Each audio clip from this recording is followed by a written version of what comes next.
भारतीय सेना के 8 जवानों को मुस्लिम देश ने सुना दी फांसी की सजा। पूरी दुनिया में मच गई खलबली। खुद अजीत डोभाल को आना पड़ गया आगे। इस मुस्लिम देश की जेल के अंदर कैसे पहुंचे भारतीय सेना के 8 पूर्व सैनिक? कतर के पंख कतरने के लिए मोदी लेंगे अब ये बड़ा फैसला। उधर मुस्लिम देश कतर की अदालत से आया फैसला। इधर पीएम मोदी ने दिल्ली में बुलाई आपात बैठक। अब कतर में घुसेगी भारत की सेना।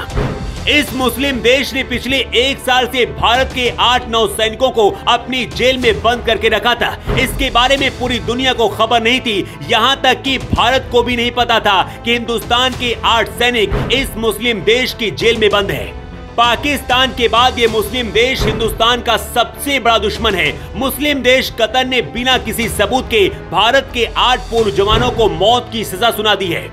इस खबर ने मोदी सरकार को भी हिला दिया है। कतर के इस फैसले से मोदी सरकार भड़क गई है। पूरे देश की जनता भावुक है और बस एक ही बात कह रही है कि मोदी जी, भारत के इन सभी सैनिकों को सुरक्षित हिंदुस्तान लाया जाए। कतर वही मुस्लिम देश है जो हमेशा भारत के खिलाफ बोलता है और कट्टरता का समर्थन करता है। अपने इन 8 जवानों को बचाने के लिए मोदी सरकार एक्शन में आ गई है। विदेश मंत्री जयशंकर और एनएसए अजीत डोभाल ने मोर्चा संभाल लिया है। भारत अब क्या करने वाला है उससे पहले आपको बताते हैं कि आखिर भारत के 8 पूर्व सैनिक कतर की जेल तक कैसे पहुंचे और कतर की अदालत ने फांसी की सजा क्यों सुनाई है। कतर वही मुस्लिम देश है जो लगातार इजराइल और हमास की जंग को भड़का रहा है। चाहे कश्मीर से धारा 370 हटाना हो या फिर नुपुर शर्मा का विवाद हो, कतर ने भारत के खिलाफ हमेशा एजेंडा चलाया है। लेकिन भारत के 8 पूर्व सैनिकों को सजा सुनाकर कतर ने अपनी हद को पार कर दिया है। कतर उन मुस्लिम देशों में से एक है जो भारत से नफरत करते हैं। सऊदी अरब और संयुक्त अरब अमीरात जैसे मुस्लिम देश भारत के गहरे दोस्त हैं और ये बात कतर को हजम नहीं होती है। कतर ने भारतीय नौसेना के जिन 8 पूर्व सैनिकों को फांसी की सजा सुनाई है, उन्हें अगस्त 2022 से ही अपनी जेल के अंदर कैद करके रखा है। भारतीय सेना के जवानों पर कतर ने जासूसी का आरोप लगाया है। कतर किस हद तक गिर सकता है इस बात से समझिए कि भारत के 8 जवानों को कैद करके इसकी जानकारी किसी को नहीं दी और बिना गवाह और सबूत के ही अदालत ने सजा का ऐलान कर दिया। हिंदुस्तान के जिन पूर्व जवानों को कतर ने सजा दी है, उनमें भारतीय सेना के 3 रिटायर्ड कैप्टन हैं, 4 कमांडर हैं और 1 नाविक शामिल है। ये सभी लोग रिटायर्ड होने के बाद कतर की एक निजी कंपनी में काम कर रहे थे।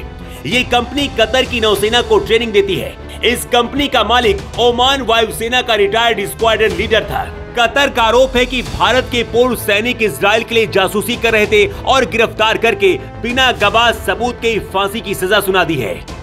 कतर की सरकार ने पहले तो इसके बारे में भारत को भी जानकारी नहीं दी थी। इसके बाद जब भारत को पता चला तो कई महीनों तक भारतीय राजदूतों को इनसे मिलने नहीं दिया गया, लेकिन अब इन्हें मौत की सजा सुना दी है। ये खबर आते ही पूरी दुनिया हैरान रह गई है। मोदी सरकार भड़क गई है। भारतीय विदेश मंत्रालय ने कहा है कि कतर के इस फैसले के खिलाफ हम लड़ाई लड़ेंगे और अपने पूर्व सैनिकों को वापस हिंदुस्तान की धरती पर लाएंगे।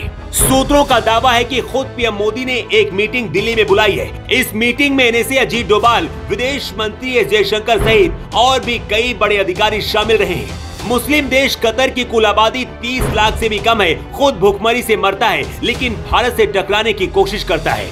इससे पहले हर बार भारत इस देश को माफ कर देता था, लेकिन अब अपने इन 8-9 सैनिकों को छुड़ाने के लिए मोदी सरकार कोई बड़ा फैसला लेने की तैयारी में है। पूरे हिंदुस्तान की जनता इस वक्त सभी 8 जवानों के वापस हिंदुस्तान लौटने की दुआ कर रही है। लेकिन जिस तरह की हालात है, क्या मोदी सरकार को अब कतर के पंख कतर देने चाहिए? अपनी राय आप कमेंट बॉक्स पर लिखकर जरूर बताएं।